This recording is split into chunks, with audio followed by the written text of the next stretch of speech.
कक्षा 10 के छात्रों के लिए आज बात करते हैं अगले टॉपिक की, जो कि द्विघात समीकरण के बाद वाला टॉपिक है, समांतर श्रेणी।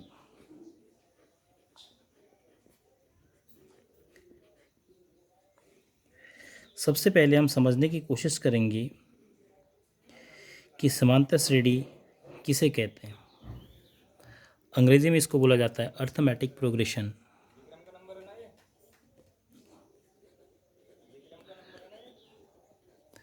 Arithmetic progression, AP, short form में AP। कुछ संख्याओं पर हम विचार करते हैं। संख्याओं की एक दो सूची पर पहले हम विचार करते हैं। जैसे संख्याओं की एक सूची आपके सामने लिख रहा हूँ मैं। 2, 5, 7, 9, 10, 11, 20 एंड सो ऑन। एक और सूची लिखता हूँ। 3, 7, 10, 13, 16, 19 एंड सो ऑन। इन दोनों में आप एक अंतर महसूस कर पा रहे होंगे। पहली सूची में 2 के बाद 5 है, 5 के बाद 2 है, 5 के बाद 2 अंतर पर 7 है, 7 के बाद फिर 2 अंतर पर 9 है, 9 के तुरंत बाद 1 अंतर पर 10 आ गया, फिर 11 है, फिर 11 के बाद 9 अंतर पर 20। तो अगला पद कितना होगा यह निश्चित नहीं हो पा रहा है पहली वाली सूची में। जबकि दूसरी सूची में गौर कीजिए, 3 के बाद 7 है, 7 के बाद 10 है, 10 के बाद 13 है, 13 के बाद 16 है, 16 के बाद 19 है। तो यहाँ पर भी पहला जो पद है 3, ये जो सूचियाँ हैं इनमें प्रत्येक संख्या को एक पद के रूप में आप बोल सकते हैं कि ये पहला पद है, ये दूसरा पद है, ये तीसरा पद है। तो पहला पद 3 के बाद 4 जोड़ेंगे तो आपके पास 7 मिल रहा है, 7 में 3 जोड़ेंगे तो 10, 10 में फिर 3 जोड़ेंगे तो 13, 13 में 3 जोड़ेंगे तो 16, 16 में 3 जोड़ेंगे तो 19। यहाँ पर डिस्टर्बेंस है, यहाँ पर 4 का अंतर है। बाकी 7 से अगर आप आगे को देखते हैं तो लगातार 3 का अंतर है। तो इन दोनों सूचियों में समान अंतर आपको नहीं मिल रहा है।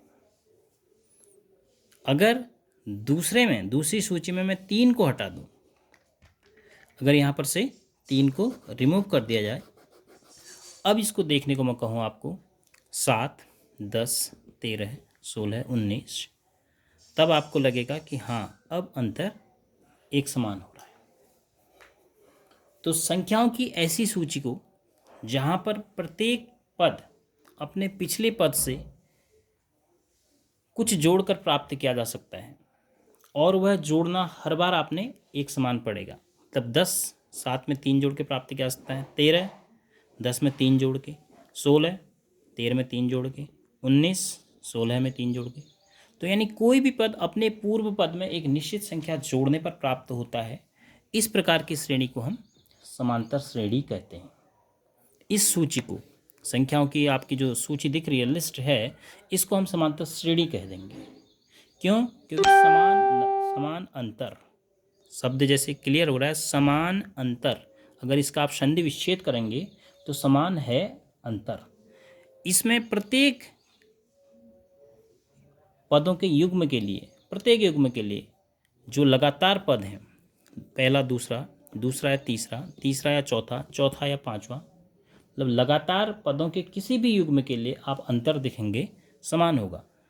10 और 16 की बात नहीं कर रहा मैं, 10 13, 13 16, 16 19, मतलब लगातार पद होने चाहिए, उनका आप अंतर हमेशा समान पाएंगे। इसलिए इस प्रकार की सूची को हम क्या कह देते हैं? अर्थमेटिक प्रोग्रेशन, समांतर श्रेणी।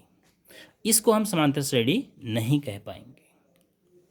तो सबसे महत्वपूर्ण बात पहले ये समझना है कि हम किस प्रकार की संख्याओं की सूची को समांतर श्रेणी कहेंगे और किस प्रकार की संख्या की सूची को समांतर श्रेणी नहीं कहेंगे।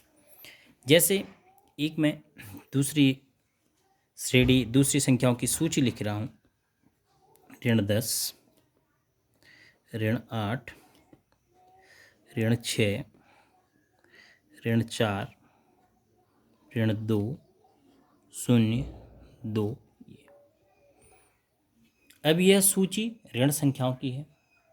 शुरुआत ऋणात्मक संख्याओं से हो रही है, लेकिन ऋण 10 में आप 2 जोड़ेंगे तो आपको 8 मिलेगा, इसमें 2 जोड़ेंगे तो ऋण 6 मिलेगा, इसमें 2 जोड़ेंगे तो ऋण 4 मिलेगा, इसमें 2 जोड़ेंगे तो ऋण 2 मिलेगा, इसमें 2 जोड़ेंगे तो 0 मिलेगा, इसमें 2 जोड़ेंगे तो 2 मिलेगा। तो जो ये संख्याओं की सूची है एक निश्चित अंतर से आगे बढ़ रही है, इसलिए इसका नाम क्या कह दिया गया?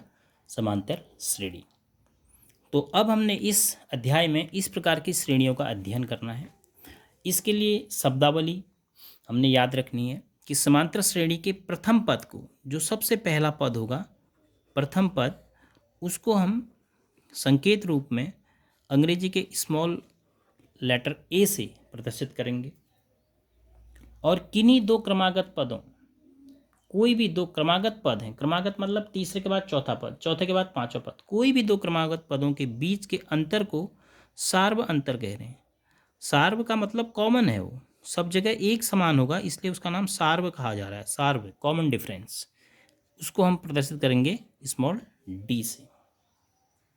और किसी भी पद को उसके नंबर से, क्रमांक के आधार पर कोई भी पद, हम व्यापक पद की मैं बात कर रहा हूँ, कोई भी पद है, माना आपने दूसरा, तीसरा, चौथा पद दिखाना है, तो ए के नीचे आप सिंबॉलिकली लिख देंगे कि कौन सा पद। माना एनवा है तो ए एन, एनवा नहीं है, माना 10वां पद है तो ए के बगल में 10।